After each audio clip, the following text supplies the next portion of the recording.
상담을 뭐랄까 하나의 기술이나 예술의 영역에서요. 실패하지 않는 구조의 영역으로 옮기는 방법. 여기에 대한 이야기를 한번 시작해 볼까 합니다. 이제 더 이상 상담의 성공을 그냥 감이나 운에 맡기지 말자는 거죠. 자, 그럼 바로 이 질문부터 한번 던져볼게요. 아마 현장에서 일하시는 분들이라면 다들 한 번쯤은 느껴본 그런 답답함일 거예요. 아니, 논리적으로 완벽하게 설명 다 했고 필요한 정보도 다 줬는데 대체 왜 환자는 결정을 못하고 그냥 돌아가는 걸까요? 네, 바로 이 말. 선택권을 드렸는데 계속 미루기만 합니다. 정말 많이 공감되시죠?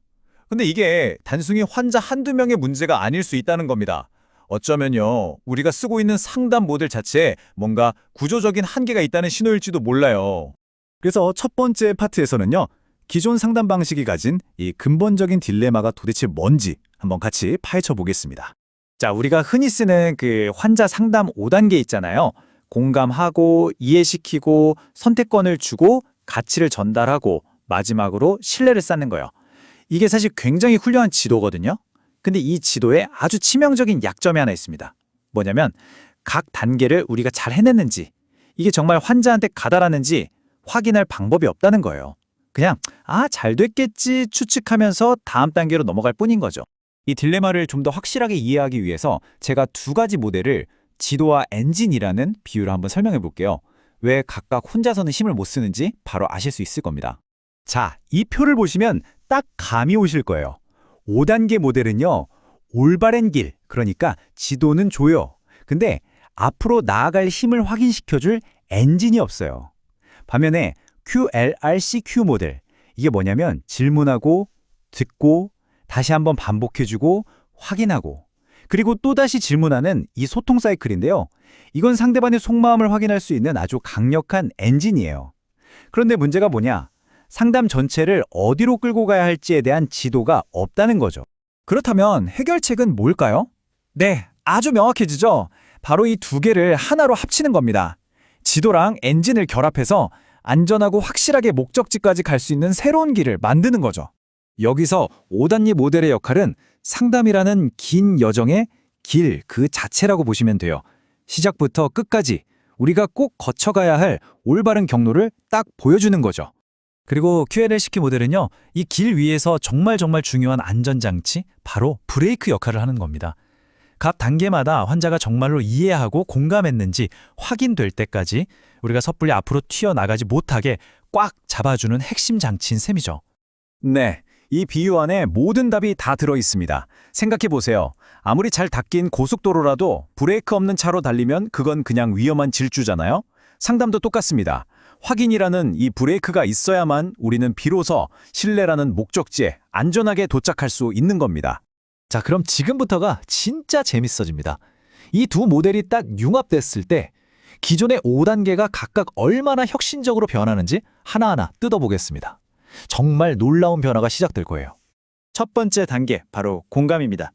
QLRCQ랑 결합된 공감은요, 환자들이 흔히 갖는 방어적인 태도, 이것도 뭐 팔려는 거겠지 하는 그런 저항감을 완전히 무장해제시켜버립니다. 예전에는 어땠나요? 그냥 내 마음이 전달됐을 거야 하고 추측하고 넘어갔죠. 하지만 이 새로운 모델에서는요, 환자가 네, 이해받았어요 라고 확인해주기 전까지는 절대 다음 단계로 안 넘어갑니다. 바로 이 지점에서 상담의 주도권이 완전히 바뀌게 되는 거예요. 두 번째 단계인 이해는요, 훨씬 더 극적인 변화를 가져옵니다.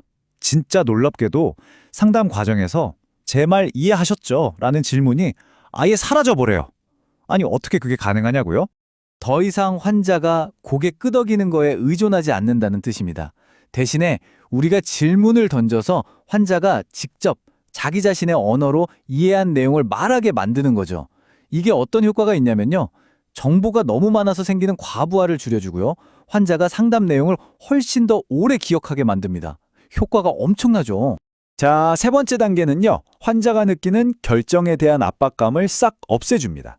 그리고 심지어 환자의 그 망설임조차도 아주 유용한 정보로 바꿔버리는 힘이 있어요.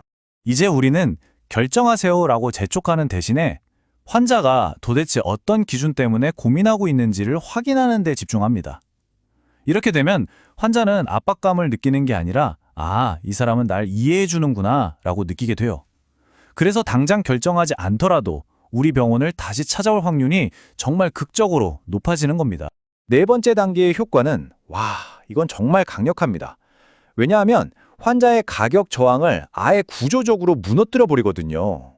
핵심은 이거예요. 우리가 이건 이래서 가치가 있습니다 라고 막 설명하는 게 아니고요.